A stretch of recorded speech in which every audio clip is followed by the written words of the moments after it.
피아노를 하게 된 건 듣고 제가 그대로 똑같이 치더래요. 제가 러시아 갔을 때 너 북한에서 온 거지? 그래도 정말 누구보다 열심히 꼴등으로 들어가서 졸업할 때는 이제 전체 수석 베를린으로 가게 됐죠.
아휴, 내가 오늘 오후에 바쁜데 네.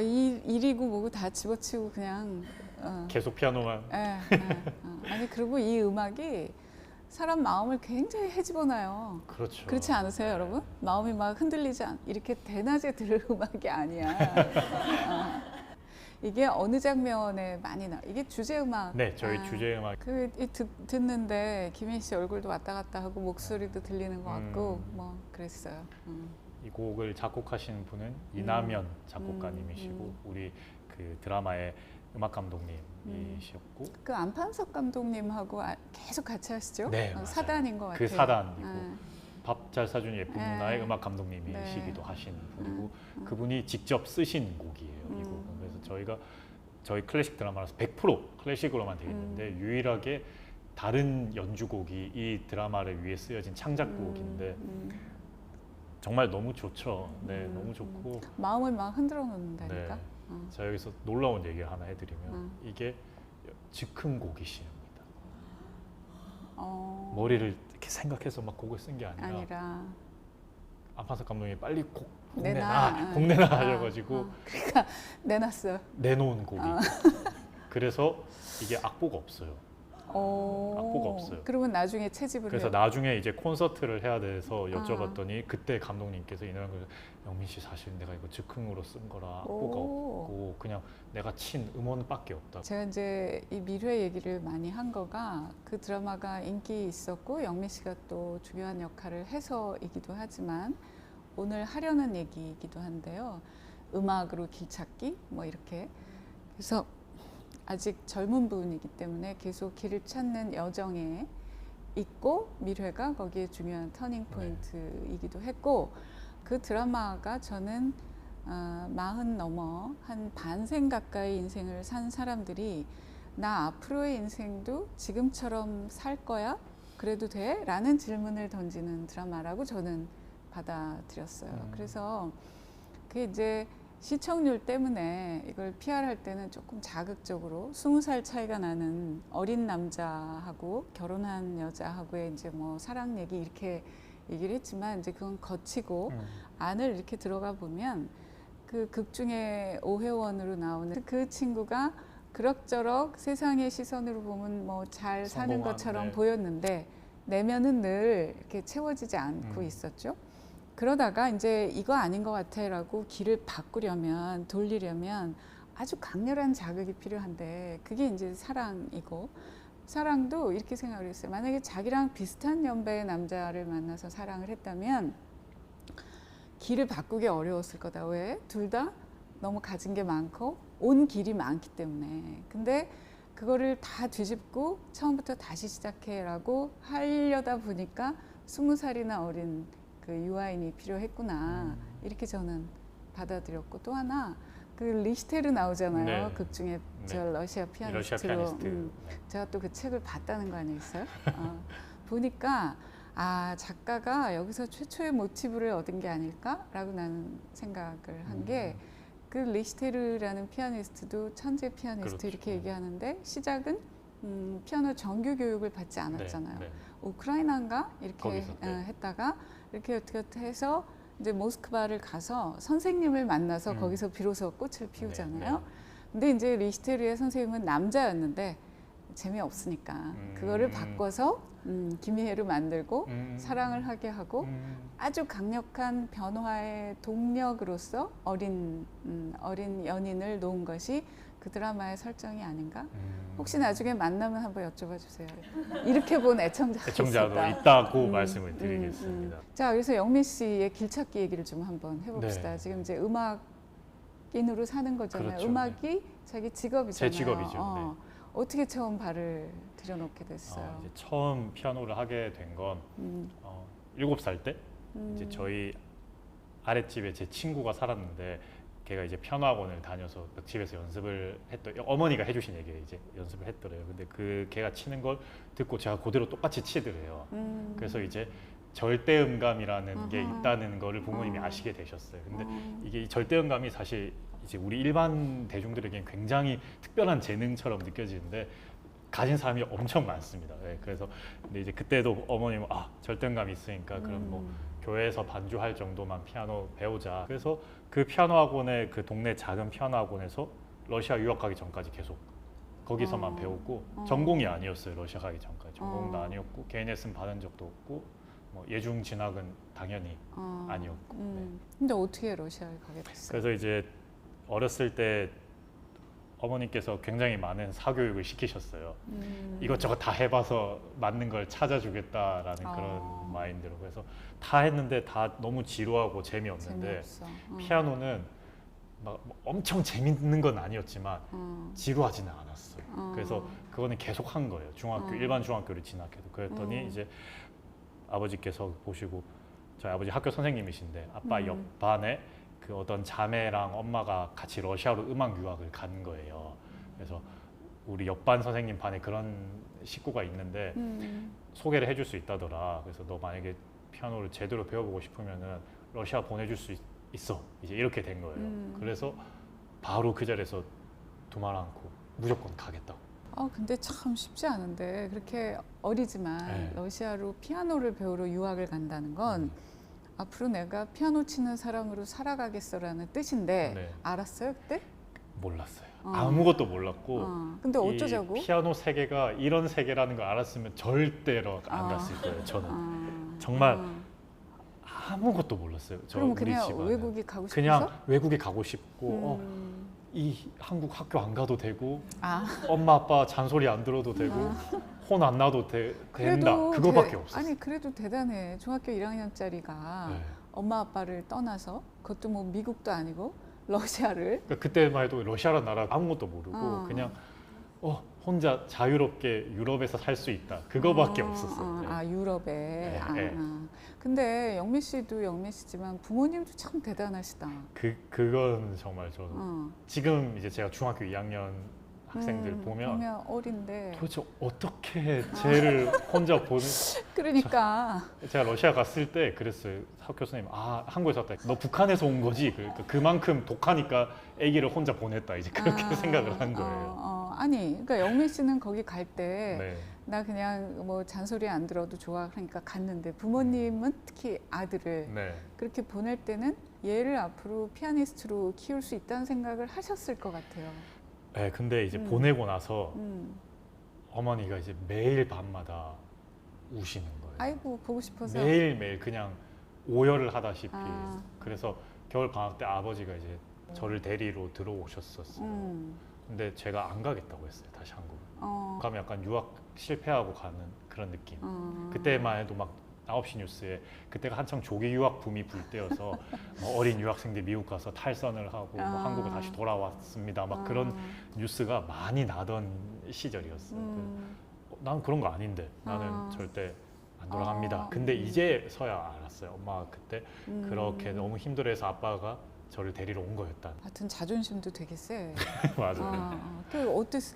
아니 그때 이제 중학교 1학년 때 가서 2학년 그러면 무서운 게 없다는 중2잖아 그때. 그렇죠. 어떻게 보냈어요? 근데 이제 괜찮았어요? 가서 배우는 게? 가고 도착하고 그 다음 날 아침에 바로 현실 파악을 했죠. 밥 차려 먹어야 된다. 그때 그날 학원은 안 가도 되는데 학원 안 밥을. 가도 되는데 밥을 차려 먹어야 되고 내가 빨래를 하고 청소하고 혼자 가서 공부를 하고 집에 와서 또 저녁을 차려 먹고 말도 안 통하잖아. 말도 안 통한. 그러니까 김치가 그렇게 귀한 반찬이구나. 그래서 밥해서 막 그냥 계란후라이에 소금 뿌려서 대충 먹고 뭐 연습하고 막. 근데 그때 제가 확실히 말할 수 있는 건 정말 누구보다 열심히 연습하고 학교 생활을 했었어요. 근데 그거를 이제 힘들었을 거잖아. 네, 뭐 힘들었죠. 보나마나. 너무 힘들었죠. 그걸 견디게 한 힘이 뭐 제가 이런 걸 어릴 때 얘기를 자꾸 물어보는 건 여러분들 자녀분들도 물론 떠올리시고 또 하나 시선을 자기한테로 이렇게 좀 돌리셔서 앞으로 갈 길이 훨씬 많잖아요. 그걸 한번 이제 생각을 해보시라는 뜻으로 길에 대한 얘기를 계속 합니다. 뭘로 버텼고 동력이 뭐였어요? 딱 하나였어요. 그 동력 하나는 부모님께 효도하는 거. 우와. 왜냐면은 이제 저희 어머니가 어린이집을 하셨거든요. 지금도 하고 계세요. 심지어. 네, 지금도 하고 계신데 이제 엄마가 어린이집을 하다 보니까 자연스럽게 제가 그 어린이집에 있게 됐었겠죠. 네, 엄마 어린이집에. 그러면서 내 레슨비, 내 학비, 학원비가 어떻게 벌어지는지를 아유 기특해라. 진짜. 너무 자세히 보게 된 거예요. 아주 어릴 때부터. 아. 그러니까 막 지금도 이제 척추가 안 좋으신데 남의 새끼 들쳐업고 또 다른 남의 자식 똥기저귀 갈아주고 우리 엄마는 그렇게 열심히 하는데 저쪽에서 애들끼리 싸우다가 이제 얼굴에 이렇게 상처가 났어. 그러면은 그 엄마한테 죄인이 되는 거잖아요. 죄송하다고. 근데 우리 엄마 아무것도 잘못한 게 없는데 그 막 죄송하다 하는 거, 막 애기 하는 거 그거를 너무 자세히 다 봐버리는 거예요. 그리고 이제 저희 아버지는 초등학교 선생님이신데 중간에 특수학교에 5년 넘게 계셨어요. 제가 한국 초등학교 시절 때. 그러니까 이제 아빠 학교도 자주 놀러 갔어요. 그러니까 그 두 분의 일하시는 모습을 너무 봐버려서 거기서 뭐 허투루 살 수가 없었어요. 저는. 네. 굉장히 중요한 얘기 같아요. 이게 이제 부모들이 자식 고생 안 시킨다고만 이렇게 하잖아요. 근데 부모가 애쓰고 노력하고 하는 거를 자식이 아는 것만한 좋은 교육이 없는 것 같아요. 그러니까 바르게 살아라, 열심히 해라 이런 얘기 필요 없이 그래서 제가 예전에 그런 생각했어요. 미생이라는 드라마가 왜 이렇게 한창 또 많이 그렇죠. 봤잖아요. 그게 이제 남자들, 직장인들 사이에 공감을 많이 얻었다고 그러는데 저는 그거 볼 때 그러니까 사회에서 돈을 벌어보지 않은 이제 주부들이나 아이들이 난 저걸 좀 봤으면 좋겠다. 우리 집 식탁에 밥이 어떻게 올라오는지, 진짜. 우리 아버지가 혹은 우리 엄마가 밖에 나가서 일하는 그 시간이 어떤 시간인지 집에서도 좀 알았으면 좋겠다. 그래서 네, 그렇게 해서 정말 열심히 해서 이제 들어갈 때는 제가 이제 전교 꼴등이었어요. 뭐 레슨을 받은 적도 없고 러시아가 또 워낙 피아노 강국이잖아요. 우리나라 국기가 태권도면 러시아 국기는 피아노라고 할 만큼 꼴등으로 들어가서 정말 제 별명이 새벽 청년이었어요. 새벽에 혼자 와서 연습하니까. 왜냐면 새벽에는 그랜드 피아노를 연습을 할 수가 있었어요. 그 전까지 작은 업라이트 피아노로 하니까. 그래서 막 시베리아니까 막 영하 40도까지 내고 막 그러거든요. 그러면 막 그냥 이 파카 껴입고 가서 막 새벽에 연습하고 그랬어요. 그래서 이제 1등으로 한 학기 뒤부터는 매 실기 시험 1등을 놓친 적이 없었어요. 박수 쳐야 돼. 대단해요. 그런 식으로 하다가 이제 거기에 굉장히 작은 시골이었거든요. 모스크바나 페테르부르크 같이 큰 도시가 아니었어요. 시골 학교여서 이제 그 시골 학교에서 내가 1등이니까 더 다른 큰 곳으로 가고 싶었어요. 그때 마침 콩쿠르에서 저를 본 조금 큰 도시의 교수님께서 내가 너 데리고 가겠다 해서 큰 도시로 갔죠. 갔더니 거기는 또 더 잘 치는 애들이 훨씬 많은 거예요. 그래서 갔을 때도 또 한 중하위권 정도였어요. 제 실력은 그 학교에서. 거기서도 변한 건 없었어요. 똑같이 열심히 했고 학교 정말 열심히 다녔어요. 저는. 네. 그래서 이제 졸업할 때는 이제 전체 수석으로 졸업을 하면서 이제 이 나라는 학을 떼는 거죠. 러시아에 더 살다가 내가 망가지겠다. 너무 힘든 나라다 이 나라. 그래도 본인도 지금 얘기했지만 피아노가 국기인 네. 뭐 차이콥스키 콩쿨부터 시작해서 있잖아요. 그랬는데 이제 너무 힘든 거 그 다음에 서유럽 음악에 대한 또 다른 꿈. 러시아 그러니까 클래식이 태어난 곳 독일, 뭐 오스트리아의 음악을 배워보고 싶었어요. 러시아랑 완전히 다른 나라이기 때문에. 그래서 이제 베를린으로 가게 됐죠. 오케이. 네. 자, 여러분 우리 저 송영민 피아니스트의 여정과 함께 하고 계시는데요. 재밌으시죠? 네. 3회 네. 다시 그때부터는 독일 얘기로. 네. 네. 잠깐만 하고 다음 회 다시 시작하겠습니다. 네. 네.